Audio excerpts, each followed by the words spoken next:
Hello and welcome to You Are the Salt, a podcast for Christian female leaders and entrepreneurs. Whether you're starting out in your career or your business or already on that journey, I believe that this podcast can be the source of encouragement that you have been looking for. This episode will be with your host, as always, Luwi. Hello, everybody, and welcome back to the podcast. Today, I have with me an amazing young lady, an amazing woman called Pendo. So me and Pendo both were part of Next Chapter, and we were actually part of the leadership team. And then we actually led the leadership team and led Next Chapter. And we're just going to discuss being a female leader, how we found that process of being part of Next Chapter, and just our thoughts around all of that. So, Pendo, I'll let you introduce yourself. Thanks, Luwi. Hi, I'm Pendo. I'm Zambian. I live in Manchester. I'm 25. 25 this year, if the virus allows me to turn 25. So at the moment, I work as a children and young people well-being practitioner. So that's basically working with children who are suffering from anxiety and depression. And that's mostly what I do.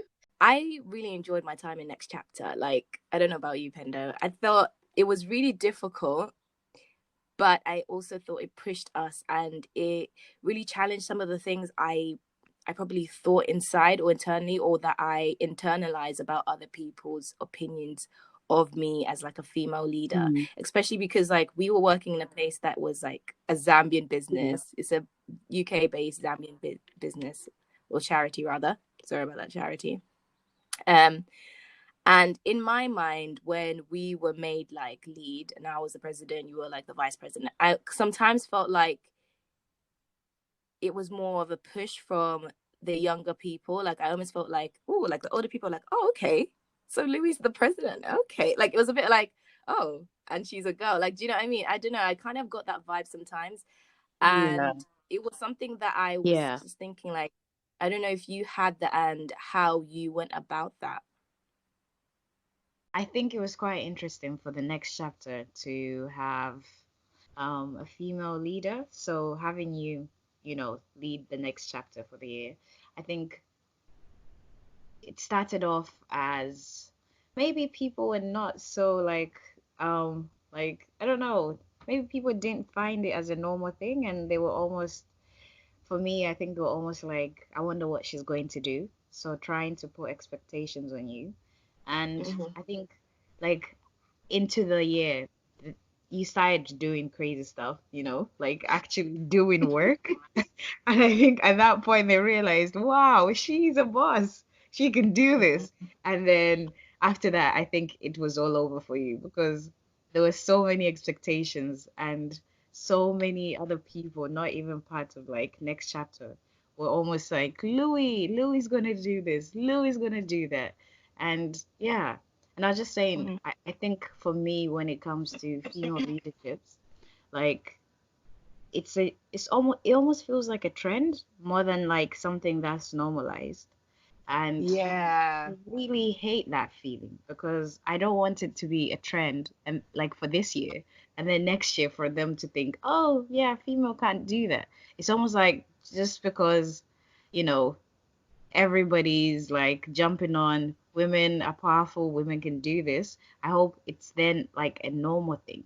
Let's not overpraise it because it's meant to be something that's just natural and normal.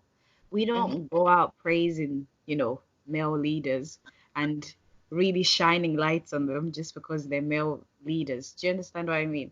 I think Yeah, just because of the title. Yeah, I think there should be a fine line between praising female leaders and overdoing it and almost making it a trend rather than normalizing it. Definitely. That's such a good point. I feel I get that. And going back to your point about the fact that people kind of ooh, what is she gonna do? Yeah. That's interesting because I didn't really know, I guess, other people's opinions outside of Next Chapter, the team, the leadership team, and then ZOCF as an organization who oversee next chapter. So like for me, that was more so my mindset. But I found it interesting, or when was thinking about it, I was like, both of us, because it was me and then there was you, so the both side of the leadership was both female. Yeah. And I think there was a bit of like, oh, okay. But I like what you said, because it's actually true. I think as the months went on, people were like, actually, like they're doing well, like Luwi can do this and she's doing really, really well. And I think that's when the expectation started. And like you're saying, it's interesting now, the expectation was so much more than maybe previous years, Yeah. um, of what we were going to do and what we're going to achieve. And it's true, because when, for instance, the previous leader was a leader, no one was like, oh, okay, he's got this leader. They expected him to have a leadership position. Do you know what Yeah. I mean? They Yeah. expected it to be natural. It wasn't really a big deal. It wasn't really like a ceremony of like, oh, he's become this leader. Like, it's like, yeah, you've got a job to do. Can you do it? Yeah. Um, Whereas they felt like there was a lot of emphasis behind me, maybe in the beginning, because people were trying to combat maybe what people could think about that, Mm. especially because for people listening, we're from an African background, and in an African, especially more Southern African backgrounds, um, women are kind of sometimes expected to play small. Mm. And just even within our culture, even outside of women, even men as well, sometimes you're expected to kind of be small, not really go out and be and do things, and just kind of, what's the word I'm looking for? There's a lack of boldness, I guess, Yeah. from from the Southern Africans. No offense, Southern Africans, but yeah, I think it's something that we could work on. But yeah, so I did feel like at the end of it, we did have a lot of pressure put on us.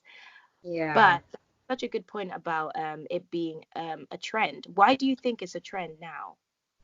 I And think then, with like the whole Me Too movements and like social media, there's a lot of like, I don't know, female celebrities that are almost like, I don't know, they're almost celebrating the fact that we're women and like they're trying to uplift the whole womanhood.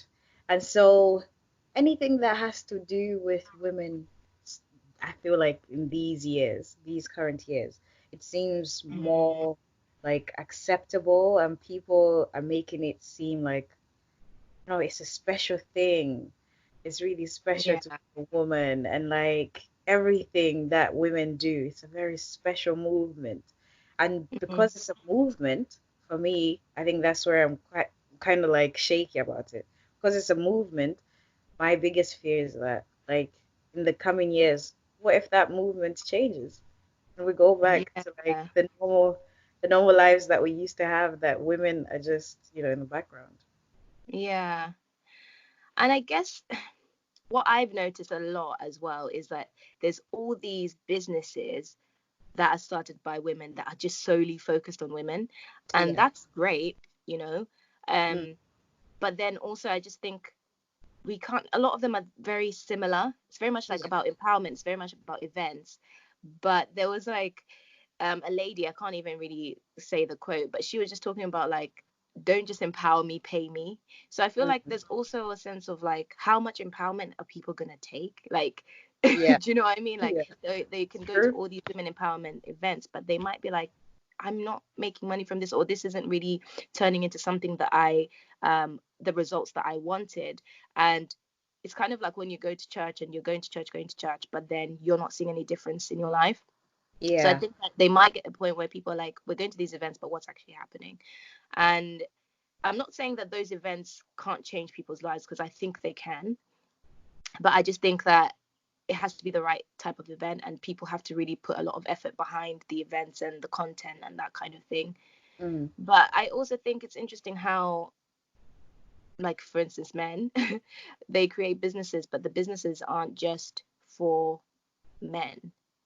Women use those things as well. And I think maybe it would be really cool and really good for women to also, so for other women to also have businesses and do leadership things that um are for both genders, and so that it's something that's probably more sustainable as well.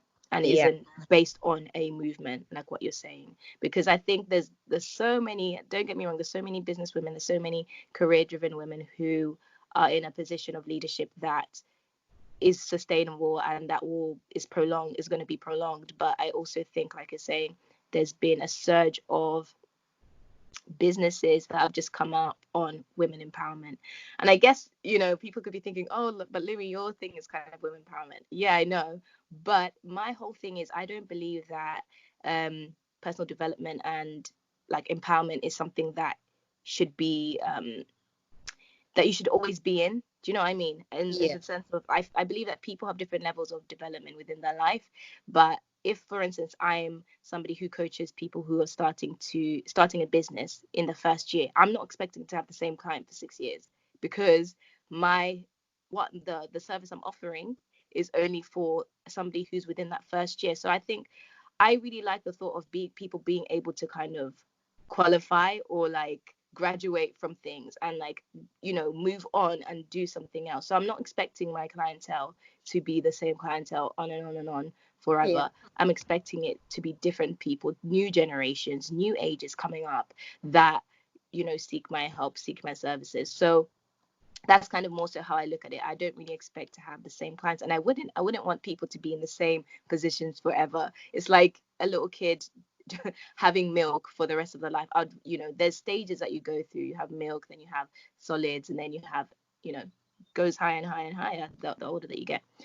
I was listening back to the podcast, and it's funny when you listen back, you realize that when you say stuff, sometimes it doesn't come out how you're meant to say it. So just wanted to clear up a couple of things. I definitely believe in women empowerment organizations, but the point I was just making is the fact that sometimes people just use that as a business and they don't really give everything that they need to give their clients because they want to keep their clients. And then another thing is, I definitely believe in personal development as something that's done throughout your life. But what I'm saying is, staying at the same level is not something I believe in. I believe in graduating from level one, going on to level two, graduating from level two, going to level three, and becoming the person that you are meant to be, and kind of knocking off these challenges that we have, such as self doubt, such as fear. So I hope that clears it up. No, that's a good point. I mean, I think for me, just touching on the point that you made about like women when it comes to business, I think it's really an interesting one because at the moment, like with the whole movement, women empowerment movement, people are creating like businesses, and what's really funny to see is that most women are creating businesses that like are only for women, and then it's the same type of business that everybody's creating. So if it's like the hair business, like they all jumping on one type of business, hair business, and there's like 20 hair business. How successful can they all be? Mm-hmm. And that just doesn't make sense. So in the end of it, then becomes like if the business is not successful, it's all because we're women. That's why it's not successful. But that's not the point. I think with the movement, they should As be. in, do you mean as in people will look at it as that, like more in a negative light? Yeah, I think because we've always had that like negative light of how women are seen, and like we're not really, the front person. We're almost like the supporter. Mm-hmm. So it's almost like if anything happens right now in terms of business, if your business doesn't work out as a woman, it's almost you get that mindset of, oh, it's because I'm a woman. But sometimes it's not always because you're a woman. I think like there's different reasons to why something may not work out. And I think this like empowerment of women is really great and it's like positive, but at the same time, I wouldn't want it to come such a mindset that people start to think of it like if anything goes wrong, it's because I'm a woman. You know, Mm-hmm. I think let's not make it so big. Let's not focus on it so much because in the end of it, it really starts to impact us in a very negative way.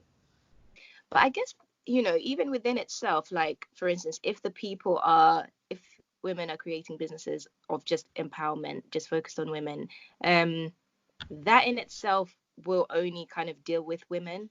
Yeah. So I guess even though like if they do fail, yeah, they might internalize it like, oh, it's because I'm winning. But I think I would hope that they would look at other means of improving.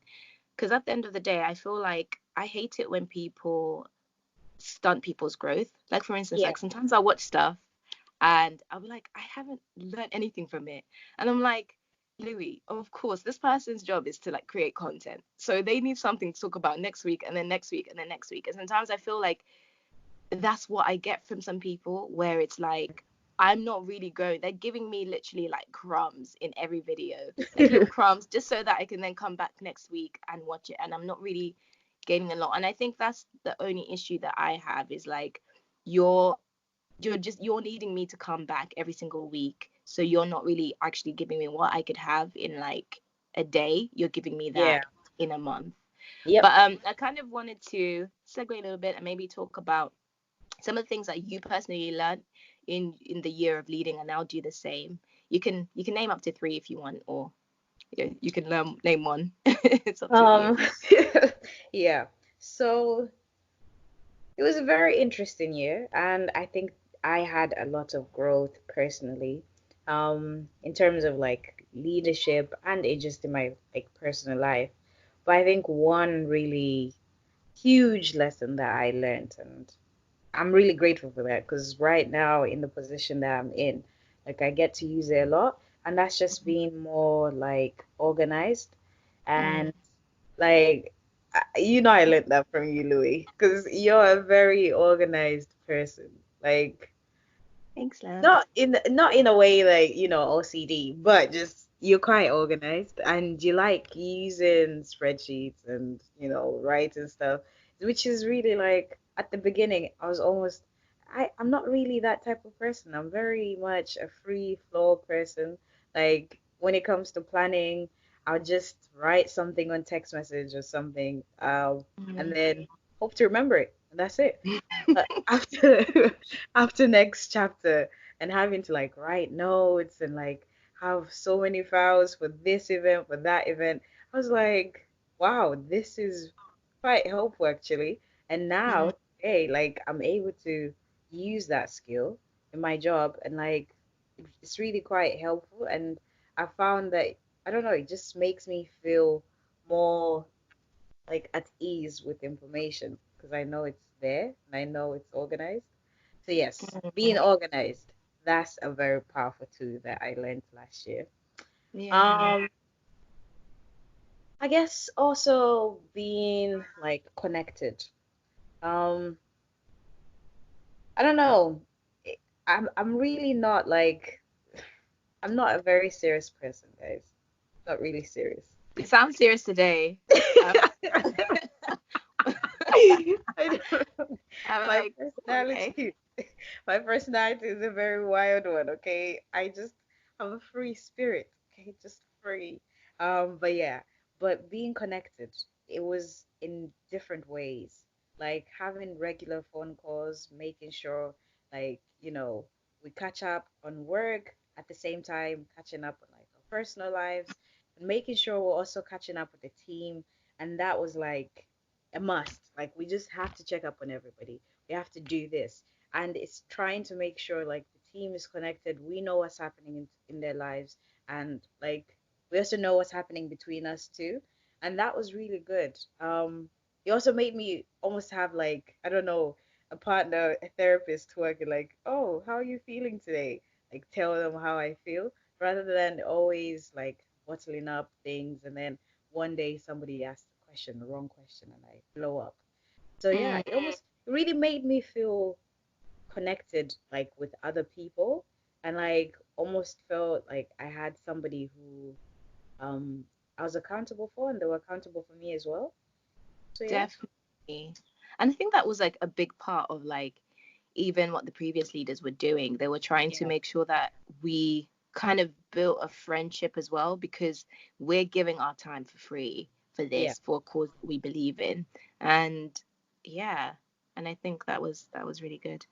That was nice. Was there anything else you wanted to say before I say mine? Um, no, I think those are the two. Yeah. Yeah.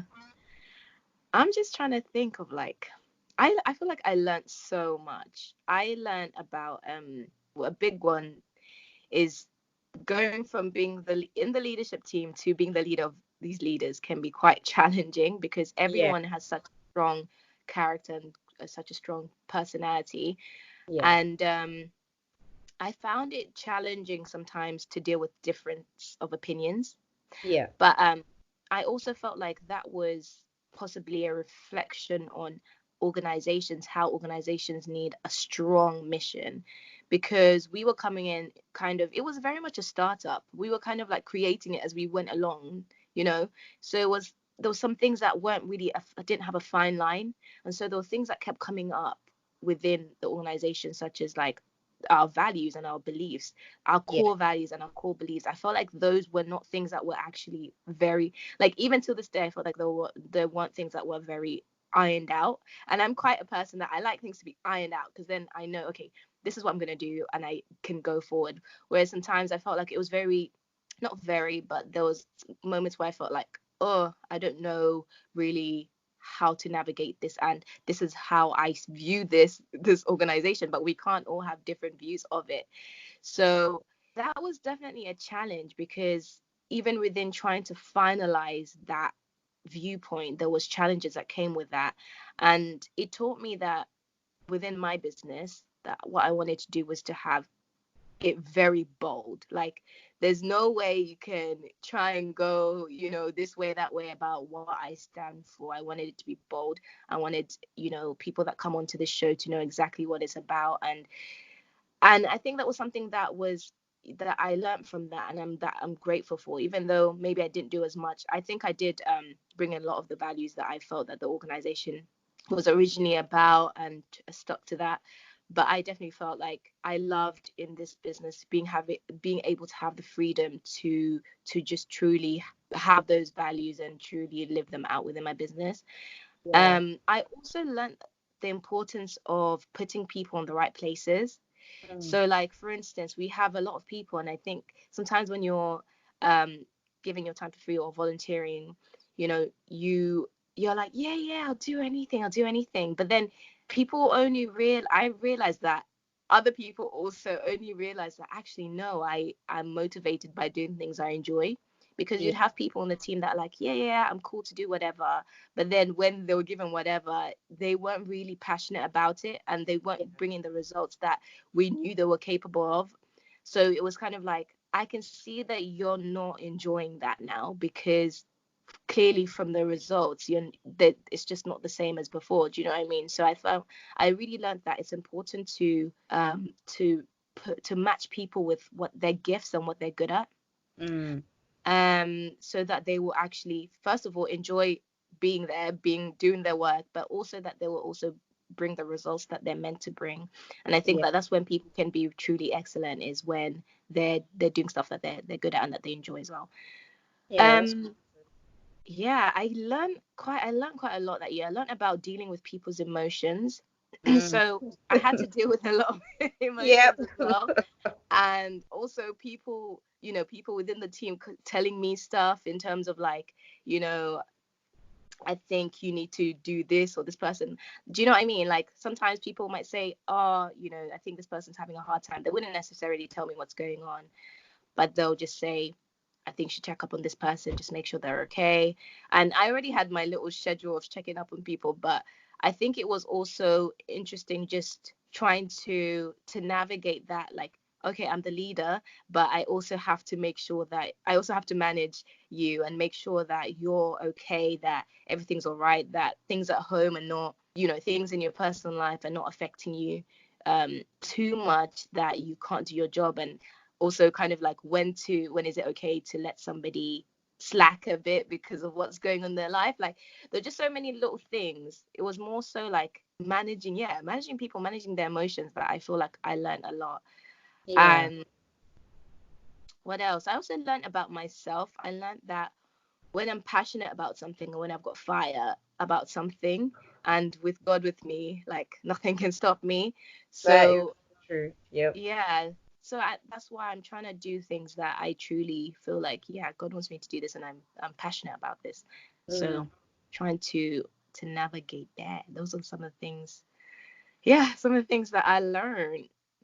Yeah, you were fire that year, and I think most of the time there's certain situations where like I was almost thinking this is not gonna work, and you were like, no, Pendo, if we do it this way, like you had that fire in you, which was like, I need this to be done, I want this to be done, because I know it has to be done, and Yeah. like you were pushing for it, and that's why I thought the year worked out really well because there was not a time where you came to me and said, you know what, I don't think this is going to work, and I don't even know what I'm doing. Like you knew what you wanted, and Mm, you were always working hard towards it. So yeah, yeah. And I feel like God just put it in a way that I was able to do that. Like the job I yeah, had was super flexible. Like it was really, really flexible. I would start work super early. I'd start at like 7:30, finish at mm, 3:30. That meant I had a lot of the day. Sometimes I would work from home. Like just that year, I was able to do so much more because also God just allowed it to be like that. That had so much yeah, flexibility. I wanted to say, like, what kind of leadership style do you think you are? Because you've said that you're somebody who's kind of like a free spirit, like, yep. so what kind of leader do you think you are? Um, I don't know. I don't know. Would it be easier if I asked you to tell me what kind of leader I don't know. Um, I've I never feel really like thought. you're very much maybe not laissez-faire, like you're like, I think, yeah, you are. I think I am as well, but I feel like it shows in different ways. But I think if I was to create my own term, I think you're very like with the people leader. Yeah, Like, and I think Pendo, I think it's a good and a bad thing sometimes because I think sometimes like definitely. you're like the friend, so like you're there with them in the trenches. You know? Really am. They're like this is so hard. You're like, yeah, this is so hard. Like, you're like the friend. That is so But true. sometimes like I think that's great because then people trust you. People feel like you're one of them, you're a friend, you're just there with them. But Yeah. then sometimes I also feel like that can mean that people might try and overstep and be like, try and maybe tell you what to do, even though you've got a strong personality and you're able to put them in their place. But I think they're more likely to feel like they can do that. And then when they Yeah. do, they're like, oh, okay, maybe I can't. But I feel like, Yeah. yeah, so that's sometimes people can maybe be a bit too over familiar with you. But I definitely think like, yeah, you're someone who is like, you're there, you're a leader who leads beside people. Does that make Yeah. sense? Yeah. I think that's quite accurate in terms of like my leadership because I think even just as my personality, I don't really, I don't know, I don't like the idea for myself to be like, I don't standing out, and I'd rather like Mm, sit next to somebody and do something than like stand in front of them and mm-hmm. speak at them. So yeah, I think that's definitely me. I think you have more of like coach leadership style.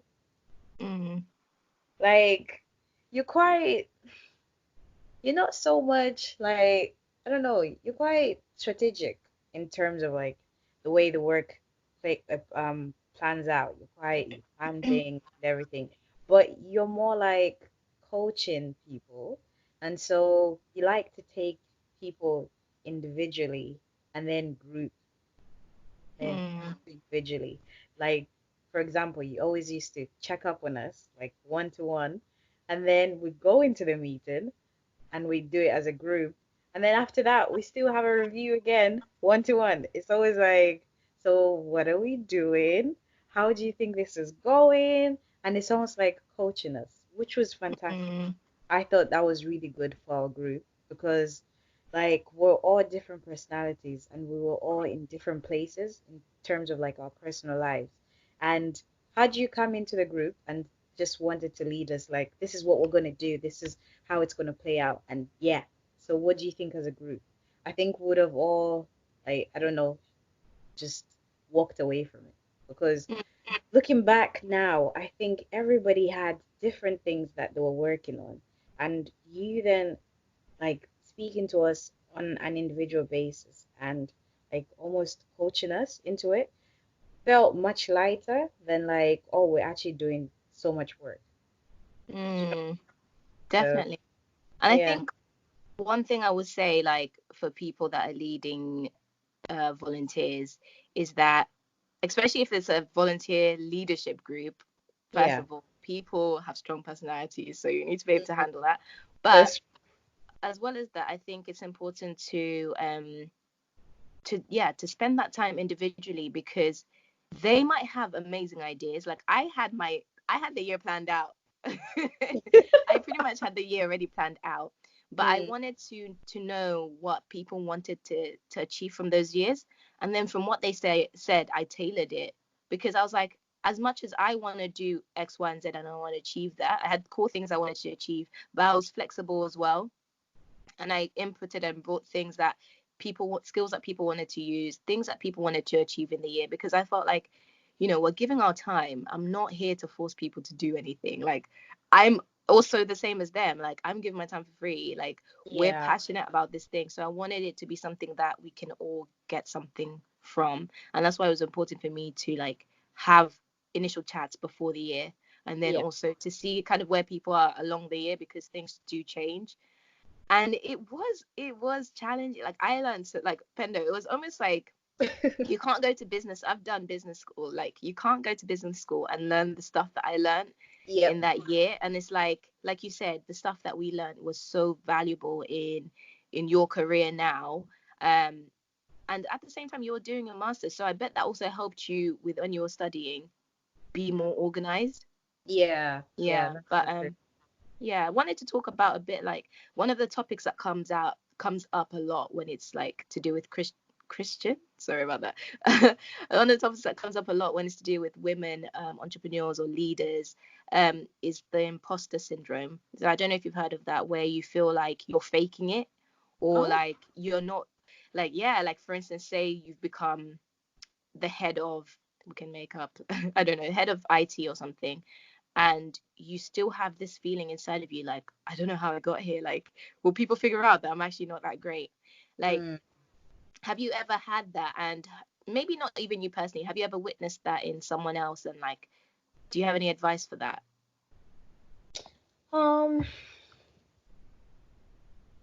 I don't think I've ever had. I mean, there's some times where you can say you're going to wing it, right?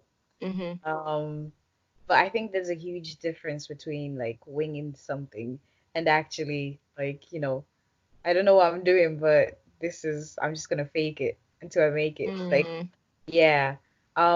But I've definitely experienced like, people try and do that, and the outcomes are always quite terrible because you might be able to fulfill that like, task at that point. However, later on, like people kind of catch on anyway, and Mm-hmm. it almost takes away like the interaction between people. Because if, let's say, I was to come and ask you questions or to try and speak to you about it, you wouldn't be able to sit down and talk to me about it. Mm-hmm. So I don't know, it's quite a weird thing. I don't know what, Mm. yeah, what do you think about it? So the thing is, I personally feel like I've never had that imposter syndrome of like, oh my gosh, I've got here and I don't know how I've got here. So it's Mm, interesting, when I, like, a few years ago, went for this, like, NHS, when I was part of the NHS, went for this conference, and it was like a partnership event between the NHS and PwC. yeah. And the lady that was leading it, she talked about having imposter syndrome. So she was like the head of the whole, like, hospital or something, or something really high up, and she was like, yeah, I still get imposter syndrome. And I'm like, I haven't gone far enough for me to get that yet, but at the same time, I feel like when I get somewhere, sometimes I'm like, oh my goodness, like, wow, God was with me. I guess maybe the difference is because maybe it's more of a circular mindset, because Mm, I mm, think if I'm doing something that I feel I'm not capable of doing, it's because I know, like, God allowed it. yeah. So maybe in place of where they would be like, oh, I feel like an imposter, I'm like, yeah, God put me here. So when I was on television, ZNBC, and I thought, this is amazing. Oh my gosh. Like, I was like, yeah, God got me here. I wasn't like, I feel like an imposter. I was like, it's amazing what God was able to do with my skills and, what I have and stuff like that. So I feel like I've never had that imposter syndrome, but I think if people do have it, it's important for them to kind of tackle where that comes from. Um, I think it's more for me, it was more like fears. Like if I hadn't done something, I would Hmm. be fearful. I would like really internalize it and fear that. Yeah. Whereas like, but then I would like try and force myself to do it anyway. So I think it's more for me, it was more like fears maybe that would stop me. But once I did it, I didn't try and internalize it anymore. I was like, I've done Yeah. it, so I'm able to do it, and I just got to keep going, and then I'll get better and get better. So like, okay, that's great. So Pendo, you're just saying, you're a confident queen. You don't have no issues. So maybe you could talk about like how you're so Not that confident. I'm How confident. Just make that you clear. are a I'm confident confident. person. Yeah, but I do have my moments as well. And I think for me to like not do something that I don't want, I really do. I don't think people realize I actually do research quite a lot.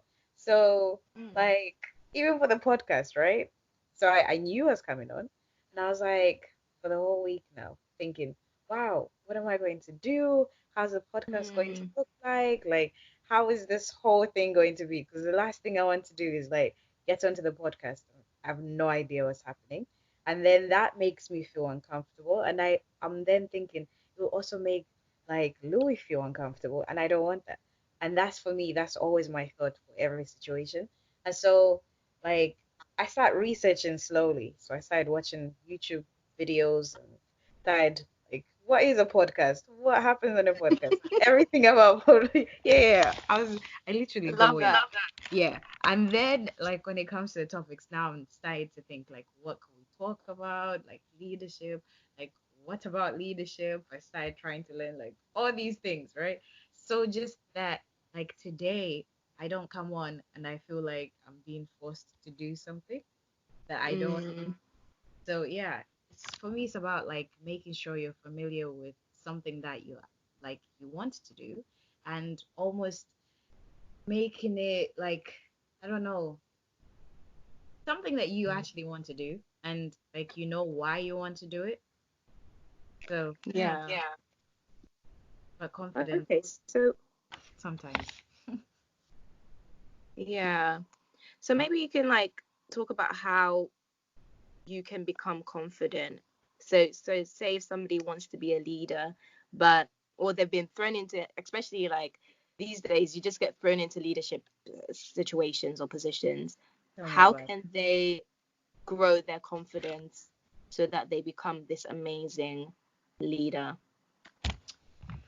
I think the first thing to do is like allowing yourself to know that you're uncomfortable or that you don't know what you're doing.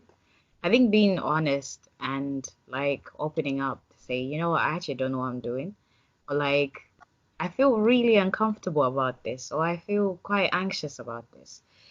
You speaking that out to like somebody or even just to yourself, it makes it much lighter. Like, then you're able to realize, okay, so I have a problem with this, and this is something that I need to like work on. So having a problem statement is really good.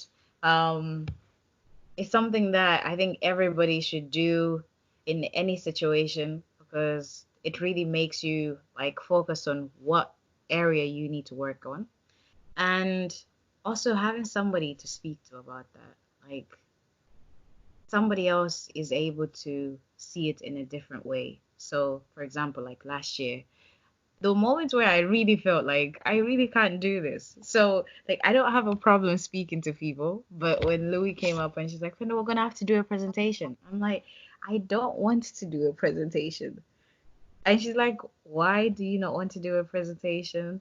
Like, what makes you feel uncomfortable about that?" Like, if Louis came to me and said, if I went to her and I said, "Louis, I don't want to do a presentation," and she's just like, "Well, you just have to do it." Like, at that point, we would have been fighting because Louis, there's no way I'm gonna do it. And you can't just tell me that I have to do it. I don't have to do it. Mm. But you know what I mean? But it's again, it goes back to your style, the coaching style. You actually, I don't know if you remember it, you were like, why don't you want to do it? Like what makes you uncomfortable about doing a presentation? And then I started to think about it. Like, actually, I have no idea why I feel uncomfortable because I'm going to be doing a presentation in front of people that we know. And like I speak to them anyway. So why do I feel uncomfortable about it? And being able to like unpack that fear on Louis made me feel lighter, like my burden's off. And not only that, Mm. she was able to like look at it from a different way and then tell me, Pendo, you're overthinking this. You need to Yeah. see this in a different way. You can do it. And I was like, you know what? I can do it. I can And actually I do it. think maybe, yeah, and I think maybe it got you because you're somebody who has done public speaking. The thing is, maybe you didn't. I think it made you realize that the type of public speaking or the audience that you're fearful of, because Yeah. you've always led the young adult stuff. Like when you talk to the young people, like you know, they're in a circle. A circle situation is one of the most intimidating like ways of organizing like a setup. Like for instance, if you're at the front, sometimes it's better because you can kind of see everyone. Mm, But when you're in a circle, everyone's looking at you. It's very like everyone's looking at you. I hope this is making sense for people that are listening. But whenever we have conferences and stuff, Pendo tends to lead the young adult section. So we go into another room and there's maybe like 30 of us and we're all like in like a round table and Pendo yeah. is in the middle like, hey guys, so this is what we're gonna do, like very confident. And that's quite an intimidating setup to be in. So in my head, I was just like, I don't understand, Pendo, how you're scared of, not scared, but you're like, oh, I don't want to speak in public to an audience when you do that anyway. And I think in my mind, I was like, that to me is more intimidating than being at the front Yeah. because I don't know, but that might just be a personal thing. But I think within that you learn like the audience that you are more fearful of, and maybe it's something that you needed to work on. And it's Mm. funny because I was the person who was scared of public speaking before. So I was like, how am I having this conversation with like confident I, Pendo?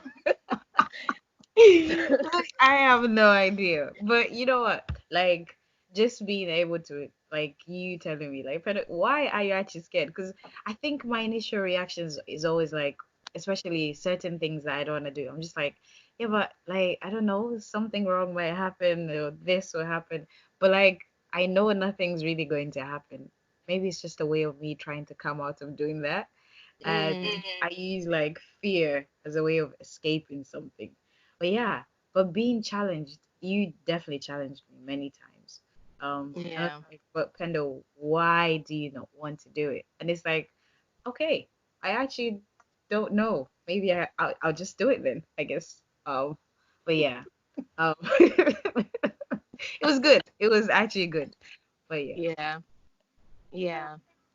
Sometimes I felt like I don't know how much to push Pendo before she like hates me. Sometimes I felt like those moments where you're probably like, oh my gosh, Louis being maybe not annoying, but like I don't know. Sometimes I was like, oh, I wonder if I'm pushing Pendo too far. But I did you ever think feel like I was pushing you too far?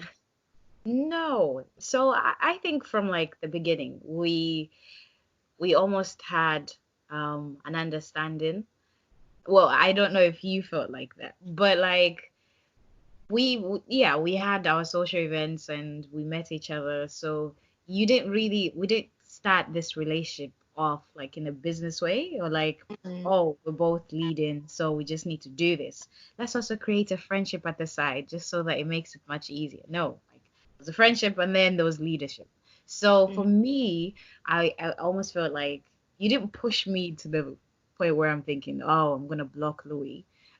But um the times where like you would push me and I would think, okay, I've been pushed to do this. But like, oh, it's calm. It's only Louis. Like, you know what I mm. mean? Like, Yeah. I didn't really get offended by it because I knew I was hoping, well, we have a relationship and we should both know when like the fine line, where the fine line is, and there was Yeah. a time where things were crossed.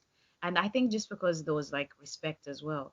Um, somebody could come to you. I think it's like, as they say, it's the way somebody says it and not like what they say to you. So like you would come to me in such like a calm way that it made me feel, even if you were telling me off, it would make me feel like, oh, okay, I'm so sorry. Like, but if you came to me and you're like, Pendo, you need to do this, you need to do that. Why didn't you do this? Mm, Then that would be like, okay, I'm definitely not working with you. This is it. This is it. But yeah. they had a very like easy way of speaking to me.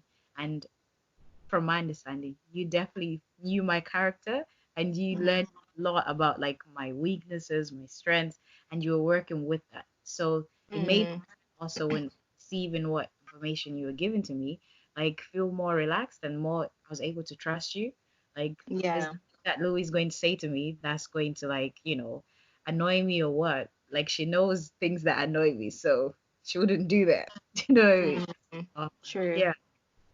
Yeah. I mean, yeah, that's interesting that you bring up that because yeah, so me and Pendo, funnily enough, I watched Pendo on YouTube.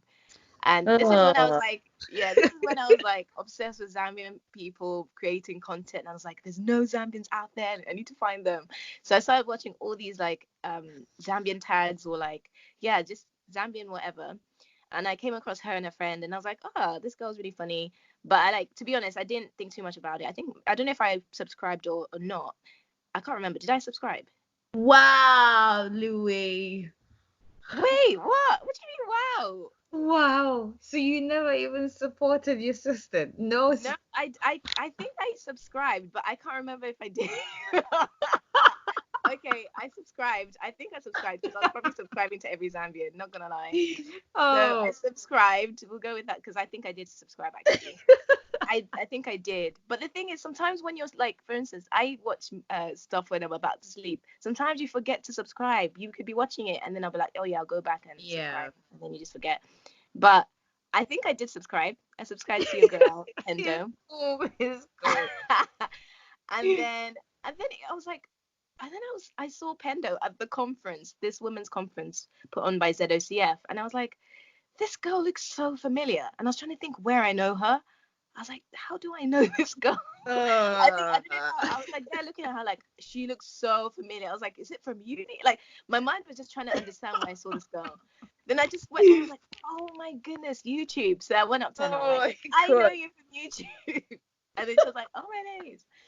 And then yeah, so then we started talking, and I was like, oh, I think she's really cool. I thought you were really, really cool, and I was like, I hope I build a friendship with this girl. And then Oh. when we, you know, and then when we were asked to kind of bring more women towards the to the conference, and then me joining next chapter, that's kind of when it became more like leadership things. But I, Yeah. in the back of my head, I was always thinking like, I hope it's not gonna be a point where it's just like we just talk to each other because of next chapter. Like I Mm, did want to maintain the friendship that we started to build, which is yeah. hard to do because we live so far away. But and I Yeah. think that actually next chapter maybe kept us communicating. Like it was a thing that God used to keep us communicating because, you know, That's me and me and another girl who were part of next chapter, but she left. Like we talk here and there, but we don't talk as much as like me and Pendo now.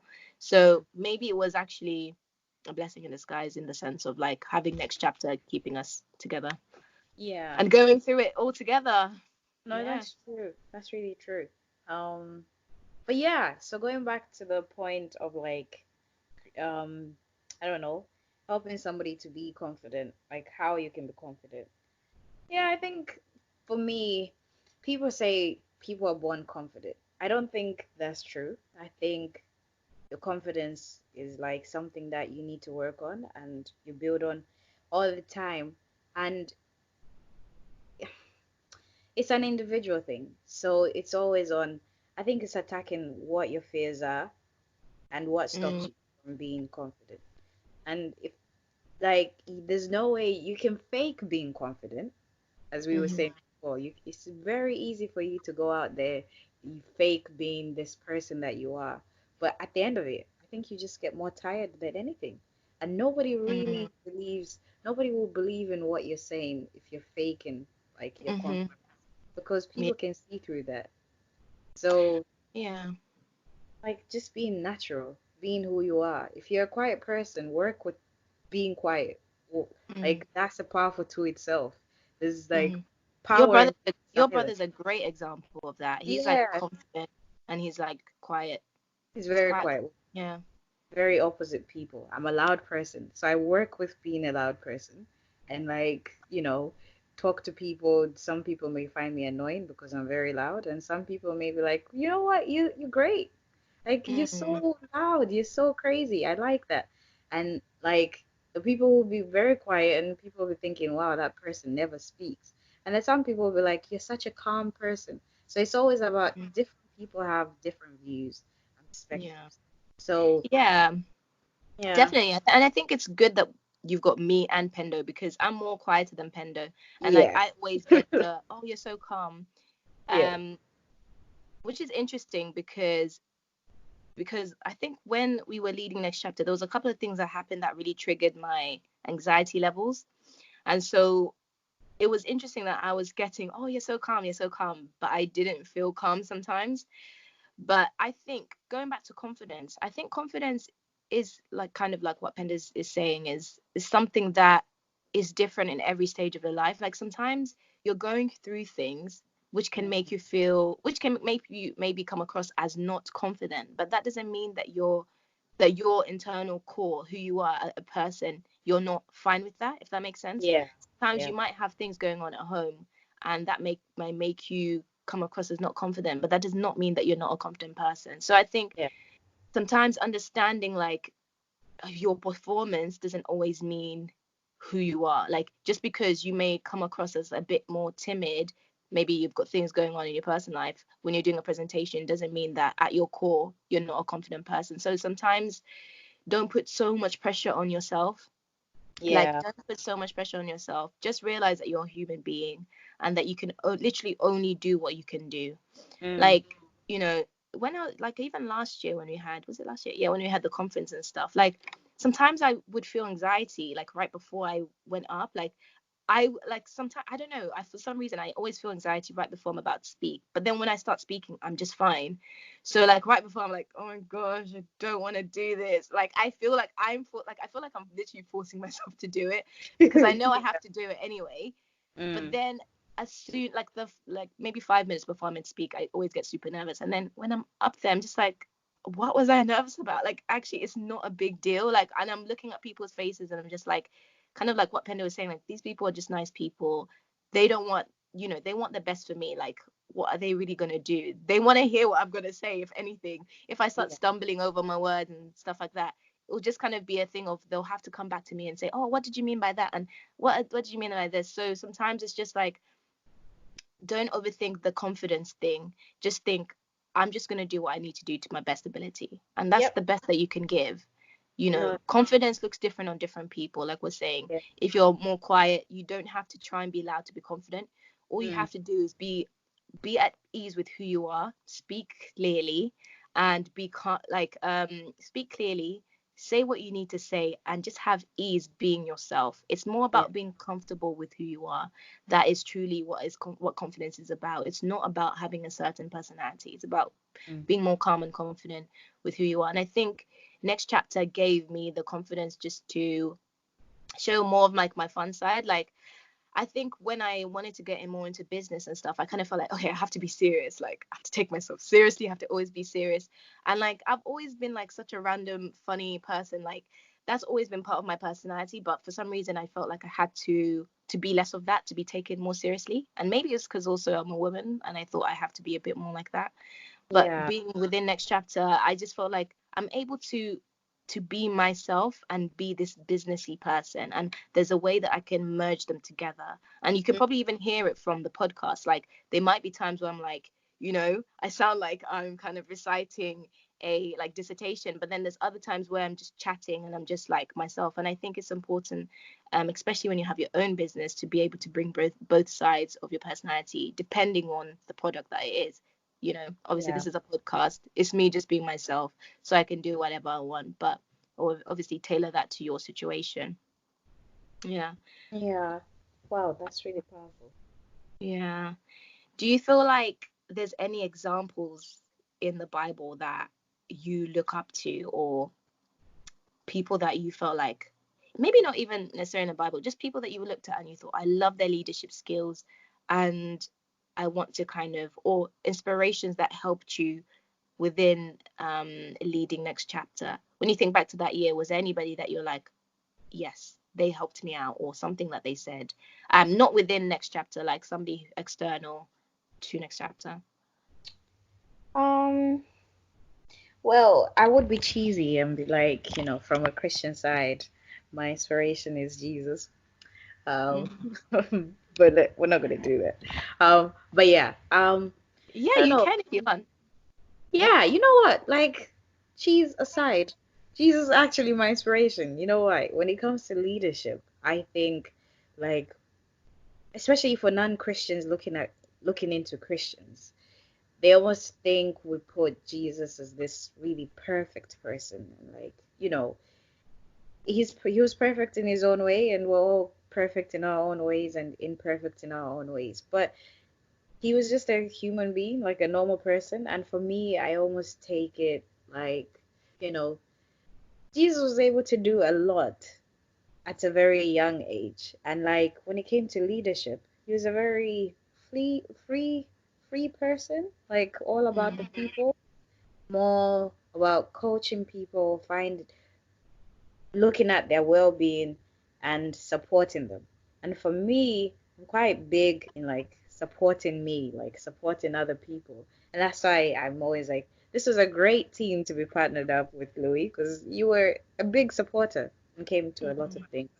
So yeah, from a Christian side of it, like I definitely think Jesus is my main inspiration. As Yeah. cheesy as that sounds. But okay, from other people. Um, so Aunt Catherine Mieva, Mm. I think she was definitely my big like inspiration when it came to like I don't know how to just handle yourself from like a professional side of it. Um, we had a few sessions of like speaking to her and getting her side of it. But for me, I learned more from like watching people or like listening to people. I don't really like going to people and asking them, so tell me what to do with this. I really like observing people and how they behave. And like for Mm. me, if you to ask somebody a question, they almost feel like they have to give you the perfect answer. But if you watch somebody, you just see their natural self. Like they don't know you're watching them. So they live their life normal. And so while you're observing them, it's almost like this authentic person that you're seeing. And you get to learn a lot from observing people. So you should actually try that. But yeah, I really observed her like over the years and just a few things that she does. Like she's quite creative in what she does. And like I really like creativity, like not just reading a book or doing, boring stuff. And like she's quite fun, but very professional. She carries herself quite like, strong. Like she knows like I'm a boss. She knows I'm a boss, okay? But like she's also quite like humble about it at the same time. So like I definitely try sometimes and just watch her and I'm like, that's what I want to do. Like I want to be able to be a fun person, be myself, but at the same Mm. time have moments where like I'm serious and people can look up to me and think, okay, you know what, Pendo's a leader. Like she's actually good. Like Mm. she's been able to do this, do that. So yeah, she's definitely my inspiration. Yeah. Oh, that's so nice. And do you know what? We're actually gonna have Auntie Kathy on the podcast, which is gonna be really, really, Oh, yeah. We'll, that's yeah, good. we'll figure out. She'll definitely be on it at some point this year, so that's gonna be really exciting. I But will yeah, be. I think for me, it's true. I think there is leaders that I feel like I've learned from just within, like, say, ZOCF next chapter. Like, definitely people I look up to, like Auntie Kathy, and Auntie Leah. And I think it's only been recent that I've been getting to know Auntie Kathy properly and speaking to Yeah. her more. But one person that I did speak to a lot was Auntie Leah. So Leah Chilengwe, she's like a business coach, she's a life coach, she's an author. And I remember I had a conversation with her like maybe 2 years ago. And she was just like, she was calling out the leader in me. This is before like I think this is before I was part of Next Chapter. She was Wow. like, she told me, she was like, Luwi, you're a leader. And I was fighting it. I'm like, no, I'm not. Like, even though I wanted to be like, an entrepreneur, I wanted to have all these things. But in my head, entrepreneurship and leadership was kind of different. For some reason, I just always thought like, okay, yeah, I want to like create something, but that doesn't mean I have to lead people and tell them what to do and manage them. And, for me, I use leadership and management interchangeably. Yeah. Yeah, I felt like that wasn't really me. I didn't really want to do that. Like, I didn't really want to deal with people's like telling people what to do. I kind of just wanted to create something and maybe oversee it and give people things to do and then they do it rather than like having to be there and like deal with it.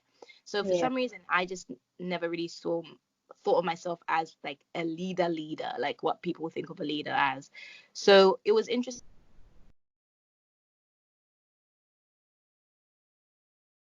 And she was just like, you are. She was like, you are a leader. And she was saying like, because leadership isn't always about having the strongest voice or the biggest voice. um Leadership is also about just having a conviction and going for it. So for instance, like for me, I have a lot of a lot of convictions, and if I truly believe something, I'm just gonna do it. Like whether my friends are like my friends, half of them don't really do half of the stuff that I do. That's not really like an interest of theirs. They're focused on other things which they're amazing at. But for instance, and why I'm saying that is because I don't need somebody else within my friendship group to do what I'm doing to do it. Like if I want to do something, I'm just gonna do it.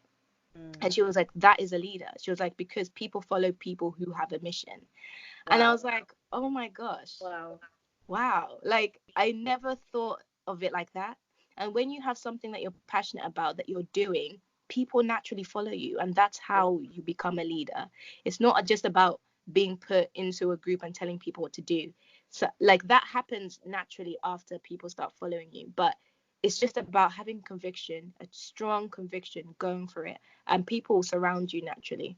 So I was like, wow, okay, that makes a lot of sense. And then in terms of in the Bible, there's so many people that I look up to. And I think one person that I really connected with, maybe when I was like at university, that I think had a lot of impact is just like the story of Joshua, because Joshua was the person who was the right hand side man of like Moses. Moses was this big guy, and Joshua was like the right hand side man of Moses. And when Moses passed, God really had to put a lot of confidence in Joseph.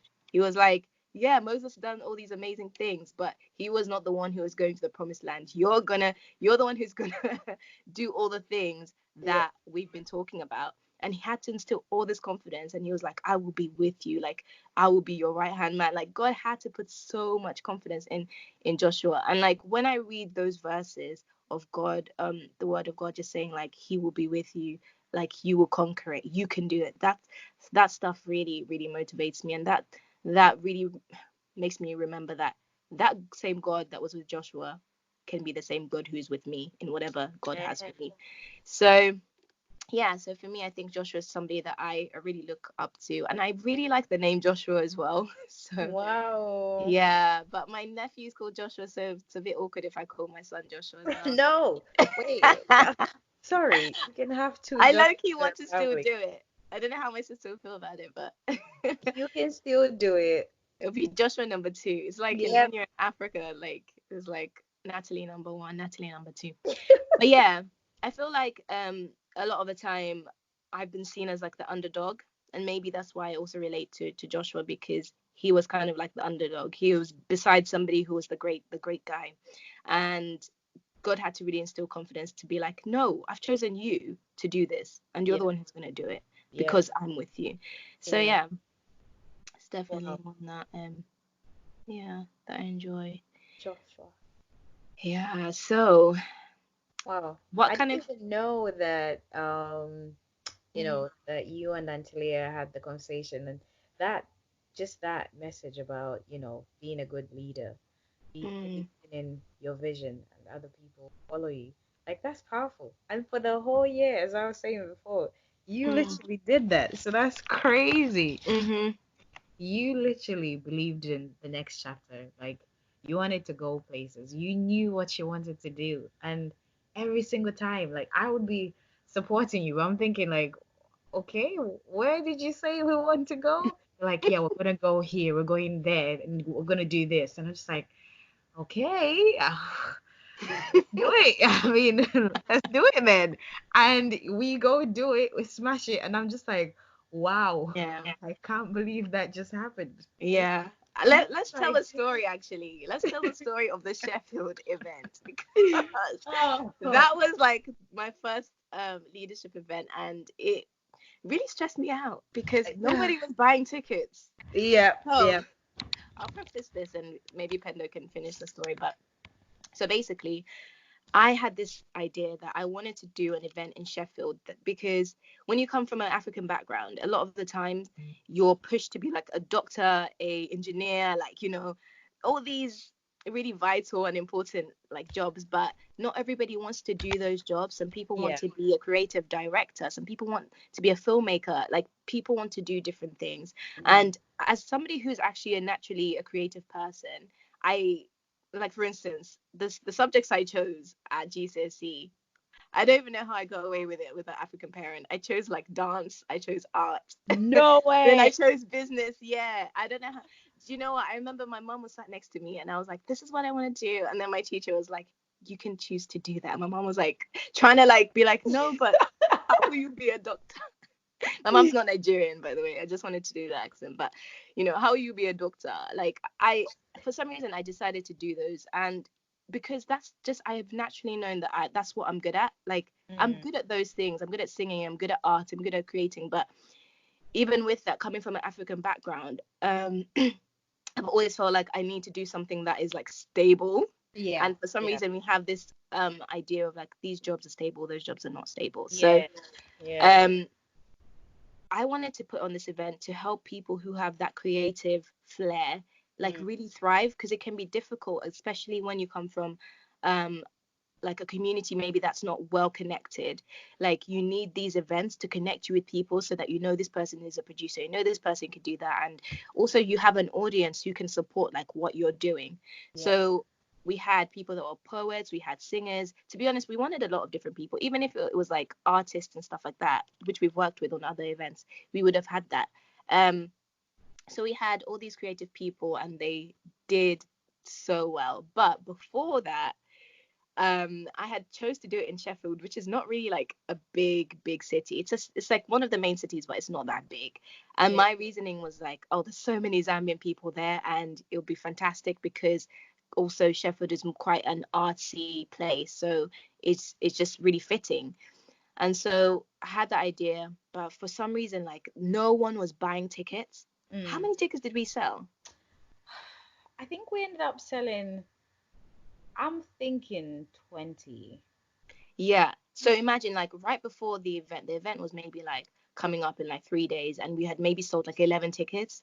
And I just remember like coming onto the meeting, and this is probably the first time I like kind of told the team off as a team, because I was so Yeah. stressed out. I was like, we need to be doing more, because I felt like I was doing so much, and I just kind of also felt like are people doing what they're meant to be doing? Why are there no sales? Like you need to push it more. You need to do more. And like kind of had that moment where I was like, guys, I'm really disappointed. Yeah. Um,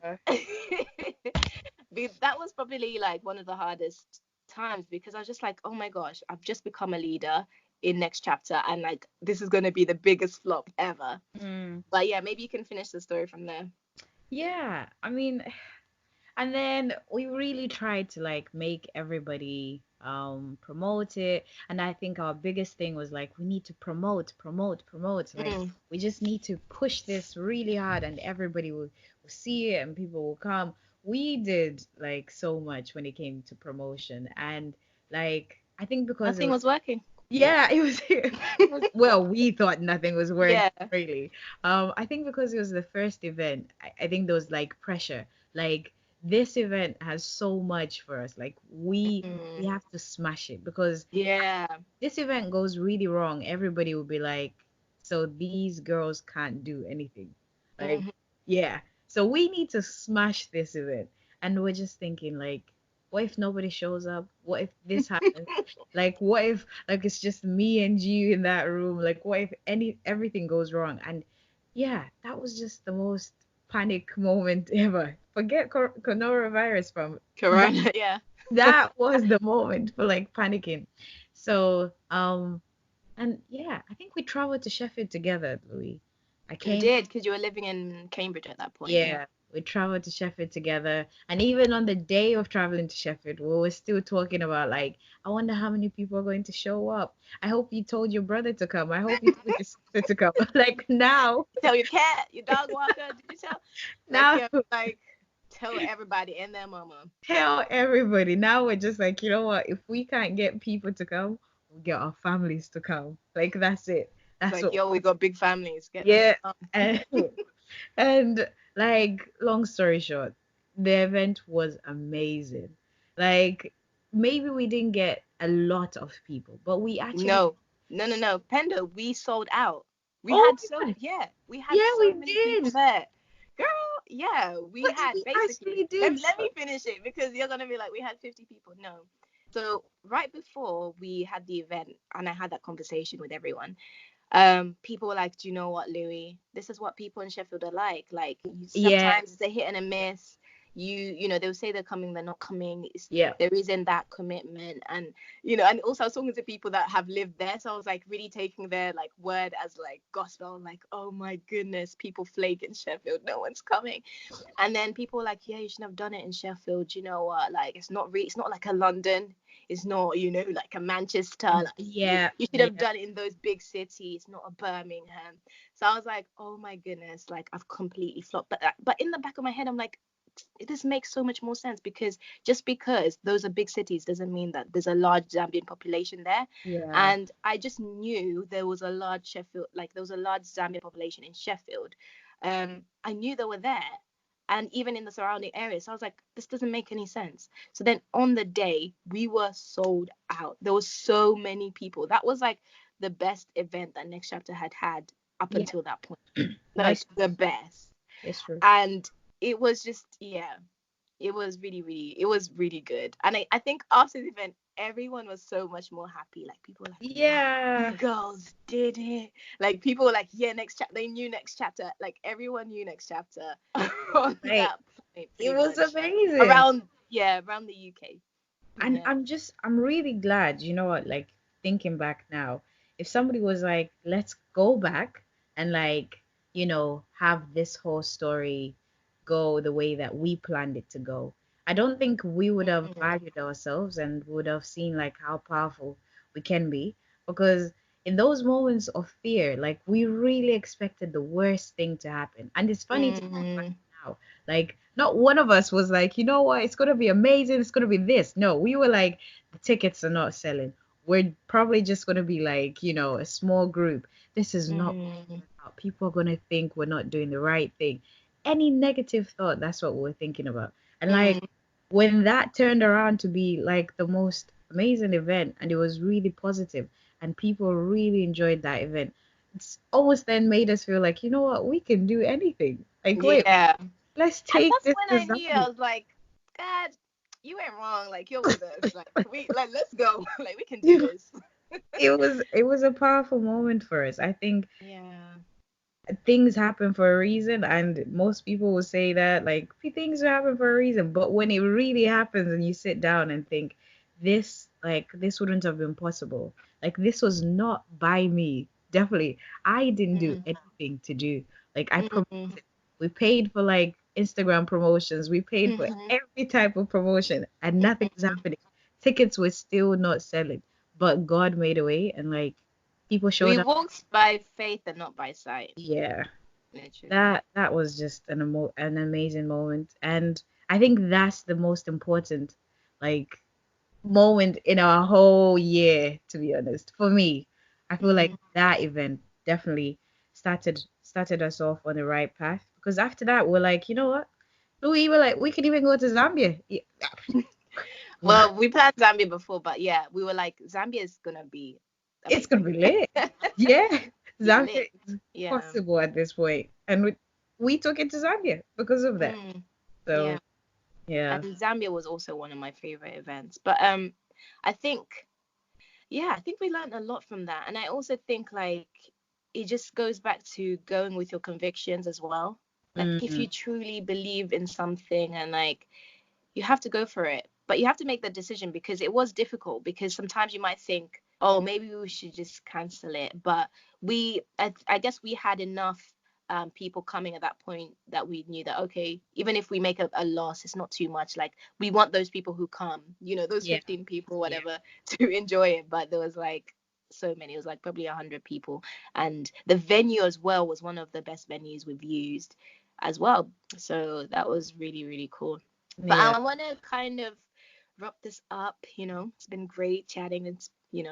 But I would like us to end on giving one piece of advice that you'd give to yourself at the beginning of your leadership position. Oh, Now oh, that you know everything that you know. uh-huh. Um, wow. I would give myself advice to take it serious. Yeah, Mm, yeah. I think as the year started, I knew that I was in this position. And I was like, you know what? Like, yeah, this is the position I'm doing this year. It'll be great. It'll be lovely. Like, I can't wait. But whatever happens, happens. Free spirited again. But mm, if now looking back, I'm thinking like if me and you were both had that mindset, I don't think it would have worked out well at all. mm, Like it was only having a balance, like you being so serious and focused and like this is the mission and like, oh, you know what, yeah. Because there were many times I was like going to different directions. Like, yeah, I think we should do this, we should go here, we should go there. But like having a direction was really important for us. And if I could mm, go back, I would try and make sure before starting the year, like have a direction for myself and like, yeah, stand on that. Like literally ride mm, with that. And also maybe like taking the advice that you were saying before, like actually enjoying what I'm doing and like knowing why I'm doing this and making it a more personal mission than like we have to do this. mm. Yeah, I think Yeah. those are the advice I would. Yeah. I think for me, there's just so much. I think definitely knowing that and believing and just trusting in God Mm, and building that faith, to know that with God, anything, like absolutely anything is possible. yep. And me and Pendo were very prayerful that year. Like we prayed a Mm, lot. I prayed so much, and I think that was also what led to our success because it was very God focused. It was very much, there was so much intention behind every single thing that we did had intention. And when we didn't have real intention behind what we were doing, or when we felt that we had compromised way too much, that's when things didn't go right. um, So whenever we compromised and whenever we didn't have strong intention, things didn't work out. But whenever we had God and we had the intention, things worked out. But I think one thing I would definitely also say is that not listening to so many people.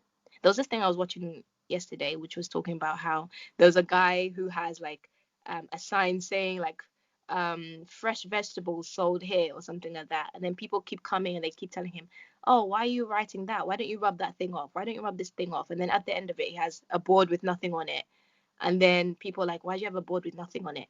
So that example was basically saying like, people always have an opinion, Yeah. And they'll always tell you, oh, you need to take this off, or you need to do this, or you need to do X, Y, and Z. But you need to have something that's guiding you stronger.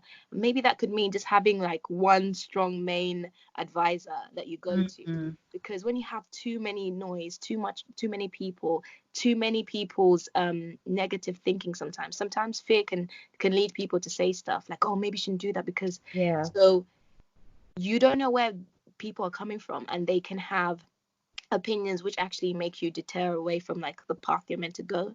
So kind of clearing out all the noise and just being able to hear just be able to make a coherent decision. And sometimes when you make a decision, just to go with it and just to see where it goes, because when you change things up too many times, sometimes it doesn't become your thing, it becomes everybody else's thing.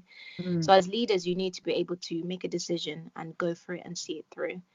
Yeah, I think that's where Louis. yeah.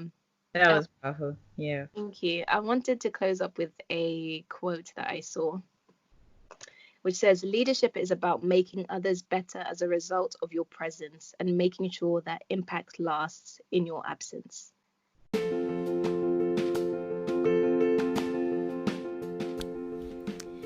Thank you so much for listening in. Would love it if you could share this podcast with anybody that needs to hear it. If you'd like to connect with us, do find us on www.kingdomlifecoach.co.uk. If you've got any questions, do email us on info@kingdomlifecoaching.co.uk. So we'll catch you in the next episode, and always remember that you are the salt.